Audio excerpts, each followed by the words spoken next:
Hello, this is Mayor Tishaura Jones. I use the she, her pronouns, and welcome to our next live stream from the Mayor's office. I'm excited to continue these conversations to keep the people of St. Louis updated on how our administration is doing. Before we get started, I want to acknowledge two very important occasions that are near and dear to my heart. First, Happy Pride Month. On Tuesday, I participated alongside Pride STL, St. Louis Metro Trans Umbrella Group, Black Pride, and more to commemorate Pride Month and recognize the incredible members of the LGBTQ+ community here in St. Louis. Second, I'm wearing orange, or my variety of orange today, to mark National Violence Awareness Day and Wear Orange Weekend for gun violence.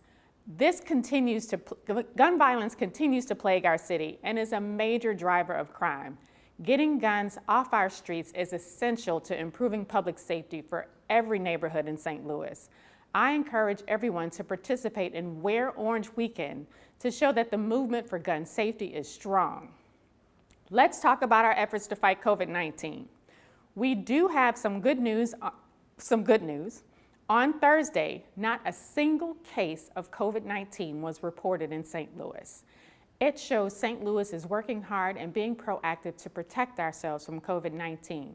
Remember, if you are vaccinated, you're not required to wear a mask. However, if you have not yet been vaccinated, masks are still one of the best ways to prevent you from contracting COVID-19 until you receive both of your shots, or one if you use the Johnson & Johnson vaccine. President Joe Biden set a challenge to get 70% of American adults vaccinated by the 4th of July and declared June a month of vaccine action. Vaccines are safe, free, and effective. Are you looking to get vaccinated?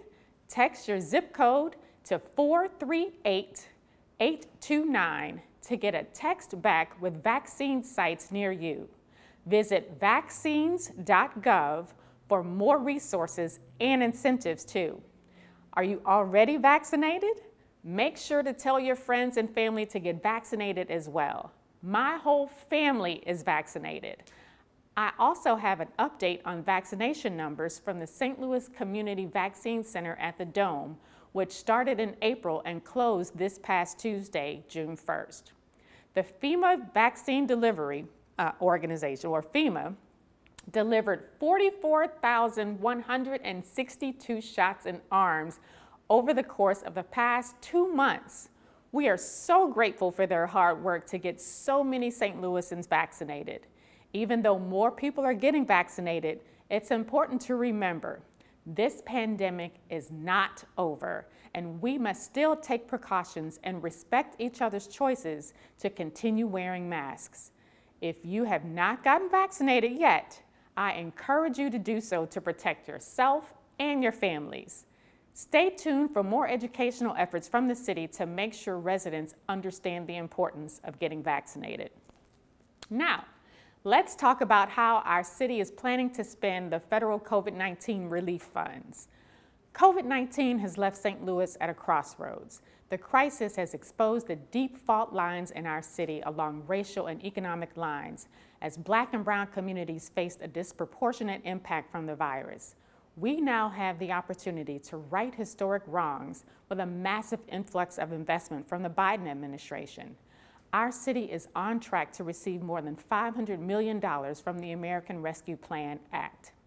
It is imperative we distribute these funds with community input to maximize the transformational impact this opportunity represents. I convened the Stimulus Advisory Board, composed of elected and community leaders, to help put together a plan to ensure these investments yield long-term results for communities across St. Louis. I also asked the public for their input on how these funds should be invested in almost 2,500 St. Louis residents, nearly 1% of the city's population, sent in their ideas. Last Friday, the city received its first payment of $249 million from the federal government. Based on the discussions of the board and your public feedback, we drafted a framework to provide direct relief with $68 million to the people of the city of St. Louis as quickly as possible. These direct relief funds must be spent before the opportunity to use them expires. As such, we posted a draft of the framework for the public to review as soon as it was complete and invited community input. The board spent hundreds of hours examining key areas and policies to help put St. Louis back on the path to recovery and invest in the neighborhoods hardest hit by COVID-19. From rental assistance and mortgage assistance to expanding access to the internet, from youth job programming to direct economic assistance and small business support, we want to use these funds to address the full scope of the COVID-19 crisis as well as decades of disinvestment. This plan also includes policies to address critical health needs with mobile vaccine clinics and community canvases to educate residents about the importance of getting vaccinated. The people closest to the problem are closest to the solution, and no one knows their communities better than the people who live and work in them. So last night, the Stimulus Advisory Board held its first listening session to hear feedback from residents about the proposed framework. It was great to see so many people stay engaged with their city government throughout this process. This listening session was the next step of many to engage the people of St. Louis around how we prioritize these federal dollars. I want to thank the Stimulus Advisory Board for their hard work and for all the people who've shared their feedback and ideas. The Stimulus Advisory Board will submit their final proposal on Saturday, June 12th. I also want to emphasize, their final proposal is not the final plan. The final proposal must ultimately be approved by the Board of Aldermen and the Board of Estimate and Apportionment, meaning there may be some changes in the final version. We'll continue to keep you updated. Next, let's talk about development updates. As I've said many times, the goal of my administration is to be an active partner and a strong negotiator around development incentives. I strongly believe that development is something that happens with communities, not to them. I have two exciting updates that brings our city closer to these goals. First, earlier this week, my administration announced a renegotiated Tif proposal with 17 Ward Alderwoman Tina Peel and the developers of the City Foundry. The new proposal includes a pledge from the developer to allocate $1.8 million towards the St. Louis Affordable Housing Trust Fund. When we talk about ensuring development benefits more than just the Central Corridor, this is exactly what we're talking about. You've heard me say this before. We're not a poor city, we are a cheap city, which is why we will continue to negotiate development incentives that help direct funds to neighborhoods and communities that have faced disinvestment for decades. I'm also excited to announce the nomination of Neil Richardson to head the St. Louis Development Corporation as its executive director. Neil has a wealth of experience working to support our children and in disinvestment communities through his work with U.S. Bank CDC, as well as Dream Builders for Equity, and much, much more. This new appointment to the SLDC and successful negotiations with the Foundry developers illustrates our commitment to be that active partner in development to ensure that these projects benefit everyone in our city, no matter your zip code or your neighborhood. Let's talk for a moment about public safety downtown.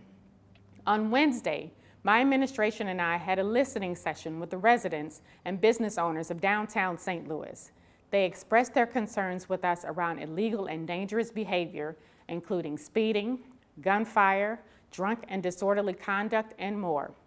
There are plans that the city already has invested in to deal with the traffic concerns and downtown safety, and those are definitely on the table. But it's important that we are also continuously engaging with the people most impacted by the decisions we make. I appreciate the concerns shared with our team on Wednesday, and we will continue to engage as we work to make our downtown and all other communities safer for everyone to live, work, and play. I also want to touch briefly on how Republicans in the legislature continue to undermine our city. Earlier this week, Republicans in Jefferson City attempted another attack on the right of our city and voters to make our own budgetary decisions, just as they have done when they took away our minimum wage increase or severely limited our ability to enact common sense gun laws. Republicans on the outskirts of St. Louis are trying to tell us what's best for our city. Let's be clear.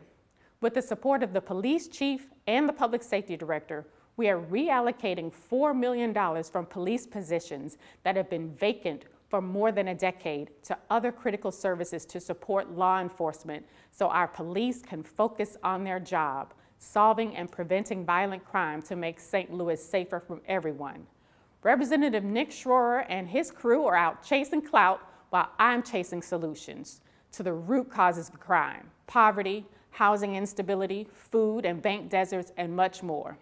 We don't have time for politicians who don't even live here to be beating up on St. Louis and attacking the people of our city to score cheap political points. Kansas City Mayor Quentin Lucas and I are working together to combat this attack on local control and the voices of our constituents. We extend invitations to Representative Schroer and his colleagues to visit our respective cities and see the direct impact this investment has had on our neighborhoods, especially in predominantly Black and brown communities. We haven't seen any response yet, but we'll keep you updated. And I'm willing to work with any elected leader across the state who wants to have a real discussion about how we transform public safety in our cities. I also want to highlight a few key appointments. Since our last live stream, we have reappointed many key appointees across city government so they can continue to do great work. Starting with Affordable Housing Director April Griffin, Assessor Mike Dauphin, BPS Director Richard Bradley, Parks Director Greg Hayes, Planning and Development Director Don Rowe, Public Utilities Curtis Scooby, Airports Director Rhonda Ham-Nibrugi. On that note, the city is looking for summer hires. We have great jobs that pay $15 an hour and are open to anyone age 16 and up. Come be a lifeguard, a recreation assistant, or utility worker to help keep our city clean and beautiful and safe for everyone to enjoy. Visit stlouis-mo.gov/jobs to apply. We're also still accepting applications for some important positions in my administration, so visit tishaura4mayor.com/jobs to see what's still open. And lastly, we have some exciting events coming up this month. This Sunday, I'll be joining our LGBTQ+ family for their Pride Caravan at noon, which will circle areas of South, Central, and North City. I hope you can join us and watch and celebrate. I also signed a proclamation in support of Africans Rising Together 2063 in their Caribbean Heritage Walkathon on Juneteenth, Saturday, June 19th in Forest Park. I hope you'll join them and the many other organizations for their Juneteenth celebrations. And don't forget, this year is the first year we will recognize Juneteenth as a municipal holiday. City Hall will be closed on June 18th. I want to say thank you to everyone who's joined us today, submitted questions, and remained engaged in local government. We appreciate your patience, your grace, and your accountability while we continue to grow this administration and make decisions that we believe will make our city stronger and safer for everyone. Thank you. And now, we'll take some questions. All right, thank you, Madam Mayor. Let's start with, we have a question about what small businesses can look forward to in terms of support with direct relief. So if you go to the mayor's website, on the city website, you can look up the People's Plan for Recovery, and you'll find a document that details everything that we talked about on last night's hearing, and you'll find detailed tables to what direct relief is going where. Thank you. We do have a few questions about drugs in the city and rehabilitation. How can we be proactive about the issue with addiction within the city? Well, one of the changes I made to the budget is to add more social workers and also to partner with more local organizations who are already doing this work. So hopefully after June 30th, when the next fiscal year budget goes into play, we'll be able to hire those social workers and have them reach out, increased outreach to our communities to help them with drug issues. Oh, and also, there's a sobering center that's going to open soon. We'll have more details on that as well. Wonderful. We also have some questions about vacant buildings. Can you speak on what efforts are currently underway, as well as what we might be able to see in the future? So on vacant buildings, we have a couple of things going on. So we recently passed Prop NS, which is the Vacancy Collaborative. They're going to be working with the property tax that has been increased to make sure that we can fix up vacant buildings, or also if they cannot be fixed up, to make sure that they're safely removed. Also Operation Clean Sweep, which is paid for by the Regional Business Council, is going to start working with developers to make sure that the buildings that they are removing, the vacancies that they're removing, are in conjunction with any existing developments around town. Wonderful. Let's see. So we've talked about affordable housing, but in your mind, what are some of the best practices to support people who want to seek home ownership? Some of the best practices I've seen about people who want to do home ownership, well, first, we need to make sure your credit is in check. So we encourage you to contact the Treasurer's Office and the Operation Hope Counselor, Reginald Garth, and make sure that your credit is on par for you to apply, because that's the first step in making sure that you can apply for, or if you want to increase home ownership. Also, the Treasurer's Office, that particular HUD office, is going through the process to be a national or a certified HUD counselor, which means that they'll be able to help you through the entire home buying process. There are also many financial institutions across our city, small banks and big banks, and credit unions that can help you with down payment assistance, help you with closing costs. So we list a lot of those on the Office of Financial Empowerment's website. So for more information, you can go to stlofe.org. Perfect. Let's see.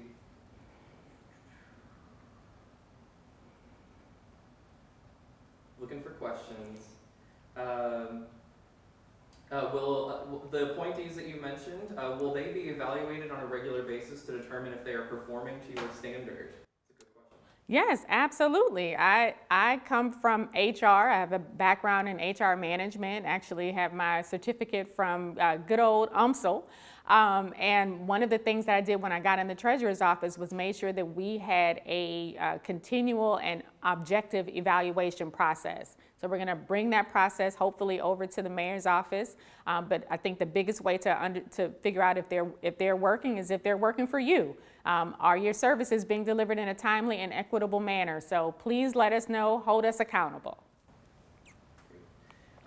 There's a question about the Office of Diversity and Inclusion. Can you speak on that? What's the question? It's will it be reopened? So I don't know if we have an Office of Diversity and Inclusion, but there are plans to hire a deputy mayor for racial equity and community engagement. And so if you know any great applicants, send them our way at tishauraformayor.com/jobs. Let's see. What is planned to support the unhoused as the eviction moratorium expires? That's a great question. So again, if you go to the People's Plan for Economic Recovery, we have allocated at least $12 million to rent, mortgage, and utility assistance, and you'll see the information in that plan. And also, if you have something now that you need, you can go to the Department of Human Services website and fill out the application for rent and utility assistance. Jumping back to the mention of the appointments, how long are the cabinet positions appointed for? The cabinet serves at the pleasure of the mayor. Easy enough. Great. And then we do have a few comments on the investment in public safety. We've talked a lot about where our new budget is going. Can you speak more about how those new measures address public safety? Yes, so in cities across this country, we've seen investments in more social workers and deploying the right professional to the right call. And that's what this budget is going to do. The $4 million that we took from vacant positions. Now, let me clarify. No current police officer is going to lose their job through the changes that we made, and we still have several applicants and cadets coming through our academies. So there is some natural attrition that's going to happen. And we have more police officers per capita than any other city our size. And it's about making sure that we are effectively deploying the resources we currently have. The changes that we made to the budget are going to help police officers to do their jobs that they were trained to do in our academies, and so we can deploy the right professional to the right call. Wonderful. And then if you do have an answer to this, do you know of any city boards that still have open seats?